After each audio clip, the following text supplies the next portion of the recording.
जय श्री कृष्णा। निर्जला एकादशी व्रत हिंदुओं में सबसे प्रचलित व्रत माना जाता है। वर्ष में 24 एकादशियां आती हैं, किंतु इन सब एकादशियों में ज्येष्ठ शुक्ल एकादशी सबसे श्रेष्ठ फल देने वाली एकादशी मानी गई है, क्योंकि इस एकादशी का व्रत रखने से वर्ष भर की एकादशी के व्रत का फल प्राप्त होता है। निर्जला एकादशी का व्रत अत्यंत संयम साध्य है। इस युग में यह व्रत संपूर्ण सुख भोग और अंत में मोक्ष देने वाला कहा गया है। कृष्ण पक्ष और शुक्ल पक्ष दोनों पक्षों की एकादशी में अन्न खाना वर्जित है। निर्जला एकादशी व्रत कथा। निर्जला एकादशी व्रत का पौराणिक महत्व और व्याख्यान भी कम रोचक नहीं है।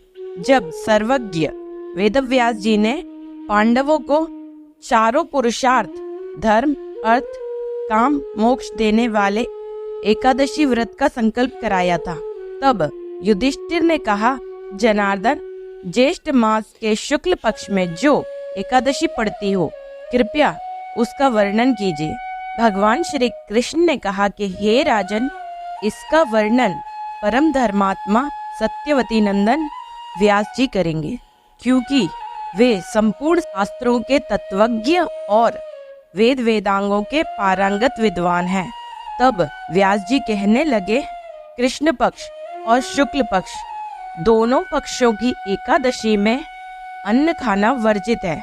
द्वादशी के दिन स्नान करके पवित्र होकर फूलों से भगवान केशव की पूजा करें। फिर नित्य कर्म समाप्त होने के पश्चात पहले ब्राह्मणों को भोजन देकर अंत में स्वयं भोजन करें। यह सुनकर भीमसेन बोले, परम बुद्धिमान पितामह, मेरी उत्तम बात सुनिए। राजा युधिष्ठिर, माता कुंती, द्रौपदी, अर्जुन, नकुल और सहदेव यह सब एकादशी को भोजन नहीं करते तथा मुझसे भी हमेशा यही कहते हैं कि भीमसेन एकादशी को तुम भी ना खाया करो, परंतु मैं उन लोगों से यही कहता हूँ कि मुझसे भूख नहीं सही जाएगी। भीमसेन की बात सुनकर वेदव्यास जी ने कहा, यदि तुम नरक को दूषित समझते हो और तुम्हें स्वर्ग लोक की प्राप्ति अभीष्ट है, तो दोनों पक्षों की एकादशी के दिन भोजन नहीं करना चाहिए। भीमसेन बोले, महाबुद्धिमान पितामह, मैं आपके सामने सच कहता हूँ, मुझसे एक बार भोजन करके भी व्रत नहीं किया जा सकता, तो फिर उपवास करके मैं कैसे रह सकता हूँ। मेरे उदर में व्रत नामक अग्नि सदैव प्रज्वलित रहती है, अतः जब मैं बहुत अधिक खाता हूँ तभी यह शांत होती है। इसलिए हे महामुनि, मैं पूरे वर्ष में केवल एक ही उपवास कर सकता हूँ, जिससे स्वर्ग की प्राप्ति सुलभ हो तथा जिसके करने से मैं कल्याण का भागी हो सकूं। ऐसा कोई एक व्रत निश्चय करके बताइए, मैं उसका यथोचित रूप से पालन अवश्य करूंगा। व्यास जी ने कहा, भीम, ज्येष्ठ मास में सूर्य वृषभ राशि में हो या मिथुन राशि में हो, शुक्ल पक्ष में जो एकादशी हो उसका यत्न पूर्वक निर्जल व्रत करो। केवल कुल्ला या आचमन करने के लिए मुख में जल डाल सकते हो, उसको छोड़कर किसी भी प्रकार का जल विद्वान पुरुष मुख में न डाले, अन्यथा व्रत भंग हो जाता है। एकादशी को सूर्य उदय से लेकर दूसरे दिन के सूर्य उदय तक मनुष्य जल का त्याग करे तो यह व्रत पूर्ण होता है। तदंतर द्वादशी को प्रभात में स्नान करके ब्राह्मणों को विधि पूर्वक जल और स्वर्ण दान करें। इस प्रकार सब कार्य पूरा करके जितेंद्रिय पुरुष ब्राह्मणों के साथ भोजन करें। वर्ष भर में जितनी एकादशियां होती है, उन सब का फल निर्जला एकादशी के पालन मात्र से मनुष्य प्राप्त कर लेता है, इसमें तनिक भी कोई संदेह नहीं। शंख चक्र गदा धारण करने वाले भगवान केशव ने मुझसे कहा था कि यदि मानव सबको छोड़कर एकमात्र मेरी शरण में आ जाए और एकादशी को निराहार रहे तो वह सब पापों से छूट जाता है। एकादशी व्रत करने वाले पुरुष के पास विशालकाय, विकराल आकृति और काले रंग वाले दंड पाशधारी भयंकर यमदूत नहीं आते। अंत काल में पीतांबरधारी, सौम्य स्वभाव वाले, हाथ में सुदर्शन धारण करने वाले, मन के समान वेगशाली विष्णु दूत आखिर में इस वैष्णव पुरुष को भगवान विष्णु के धाम ले जाते हैं। अतः निर्जला एकादशी को पूर्ण यत्न करके उपवास और श्री हरि का पूजन करे, स्त्री हो या पुरुष। यदि उसने मेरु पर्वत के बराबर भी महान पाप किए हो तो वह सब भी इस एकादशी के प्रभाव से भस्म हो जाते हैं। जो मनुष्य उस दिन जल के नियम का पालन करता है वह पुण्य का भागी होता है। उसे एक एक पहर में कोटि कोटि स्वर्ण मुद्राएं दान करने का पुण्य फल प्राप्त होता है। मनुष्य निर्जला एकादशी के दिन स्नान, दान, जाप, होम आदि जो कुछ भी करता है वह सब अक्षय होता है।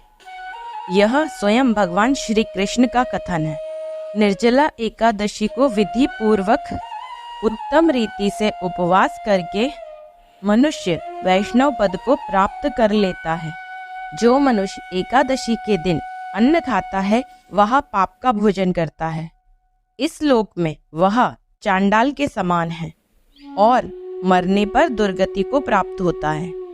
जो ज्येष्ठ मास के शुक्ल पक्ष की एकादशी का उपवास करके दान करेंगे वे परम पद को प्राप्त होंगे। जिन्होंने एकादशी को उपवास किया है वे ब्रह्म हत्यारे, शराबी, चोर तथा गुरुद्रोही होने पर भी सब पातकों से मुक्त हो जाते हैं। कुंती नंदन निर्जला एकादशी के दिन श्रद्धालु स्त्री पुरुष के लिए जो विशेष दान और कर्तव्य विहित है उन्हें सुनो। उस दिन जल में शयन करने वाले भगवान विष्णु का पूजन और जलमयी धेनु का दान करना चाहिए अथवा प्रत्यक्ष धेनु या धृतमयी धेनु का दान उचित है। पर्याप्त दक्षिणा और भांति भांति के मिष्ठानों द्वारा यत्न पूर्वक ब्राह्मणों को संतुष्ट करना चाहिए।